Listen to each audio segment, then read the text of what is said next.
just to be able to see the smile on their face and their reaction of you asking them how they're doing, as simple as that. For me, coming in there and be able to just hear about their stories and being able to pray for them is just something I look forward to every year.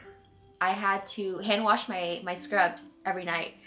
And that was already really hard because I'm just so used to just throwing everything in the washing machine. But I was under the faucet and I was scrubbing my scrubs and I was hunched over. And after like 10 minutes, I was like, oh my gosh, my back hurts so much. And then it just made me think of the patients. They do this for hours at a time, hours every single day. And I'm over here complaining that I have to wash my two pairs of scrubs under the faucet. So that day, like, it made me really appreciate the little things. My name's Kimmy. I'm Kimberly. I'm an aspiring PA. And I'm a fourth year student at Cal State Fullerton. I'm a health science major and public relations minor. I've been with the mission for about 5 years. Good Samaritan Medical Dental Ministry, which is GSMDM. It's a nonprofit organization that goes back to Vietnam every summer to give medical care to those in need. Why I really wanted to go on this mission trip was because when I was 10, my grandma, who I really loved, passed away in Vietnam due to lack of medical care. I made a promise to myself and to her that one day I would become a doctor and go back there to help these people for free.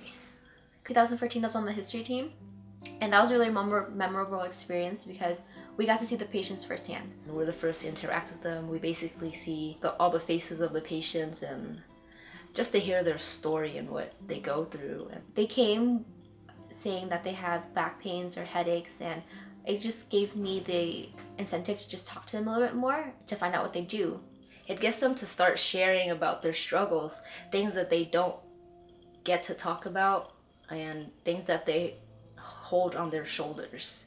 That year we saw maybe like 300, 400 patients a day. I remember the first week when I was on the mission, I was feeling pretty drained. I didn't know what I was getting myself into. It was kind of like I'm so tired and I don't want to do this anymore. I just wanted to give up. So I prayed to God and I was like, God, help me through this last day because I just want to go home. I want to be where I'm comfortable. This is too much for me. Asking God to just give me the strength that I need just to help these people because if we don't help them, if GSM doesn't help them, like who's going to? It was probably 5 or 6 at the clinic. She was walking out and then she said bye to us and she had like these, we didn't see that she was wearing anything, so we asked her how her experience was.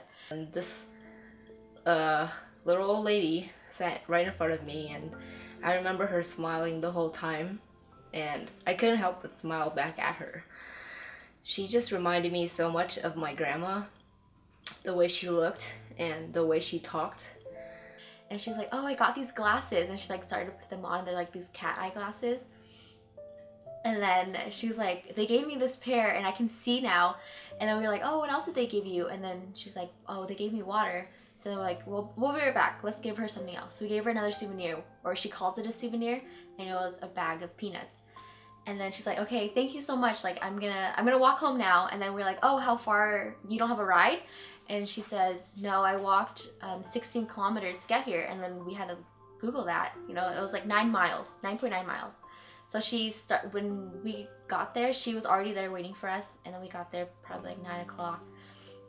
And she was already sitting. That means she probably got up at 5 or 6 in the morning to walk to clinic. And she was just there the whole day. But yeah, she was still so grateful to have this pair of glasses. And she said when we gave her souvenir, she was like, oh my gosh, like this is already so much. Right then I knew that this was what God was trying to talk to me through this experience, through this lady, and to remind me of why I was going in the first place and why I was there.